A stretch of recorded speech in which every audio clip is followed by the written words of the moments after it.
ब्रह्मांड पुराण 18 महापुराणों में से एक है।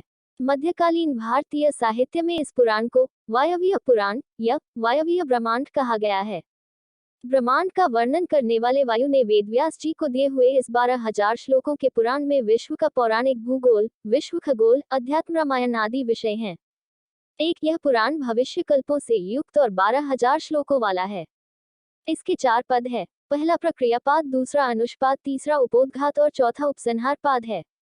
पहले के 2 पादों को पूर्व भाग कहा जाता है, तृतीय पाद ही मध्यम भाग है और चतुर्थ पाद को उत्तर भाग कहा गया है।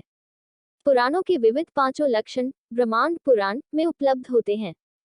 इस पुराण के प्रतिपाद्य विषय को प्राचीन भारतीय ऋषि जावा द्वीप, वर्तमान में इंडोनेशिया, लेकर गए थे। इस पुराण का अनुवाद वहां के प्राचीन कवि भाषा में किया गया था, जो आज भी उपलब्ध है।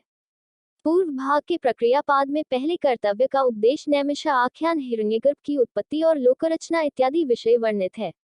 द्वितीय भाग में कल्प तथा मनवंतर का वर्णन है। तत्पश्चात लोक ज्ञान, मानुषी सृष्टि कथन, रुद्र सृष्टि वर्णन, महादेव, विभूति, ऋषि सर्ग, अग्निविजय काल, सद्भाव वर्णन, प्रियवत वंश का वर्णन, पृथ्वी का दैर्घ्य और विस्तार, भारतवर्ष का वर्णन, फिर अन्य वर्षों का वर्णन, जम्बू आदि 7 द्वीपों का परिचय, नीचे के पातालों का वर्णन, भूर्भुवः आदि ऊपर के लोकों का वर्णन, ग्रहों की गति का विश्लेषण, आदित्य व्यूह का कथन, देवग्रहानुकीर्तन, भगवान शिव के नीलकंठ नाम पने का कथन, महादेव जी का वैभव, अमावस्या का वर्णन, युगत्व निरूपण, यज्ञ प्रवर्तन, अंतिम 2 युगों का कार्य युग के अनुसार प्रजा का लक्षण, ऋषिप्रवर वर्णन, वेदव्यसन वर्णन, स्वयंभुव मनवंतर का निरूपण, शेषम नवंतर का कथन, पृथ्वी दोहन, चाक्षुषु और वर्तमान मनवंतर के सर्ग का वर्णन है।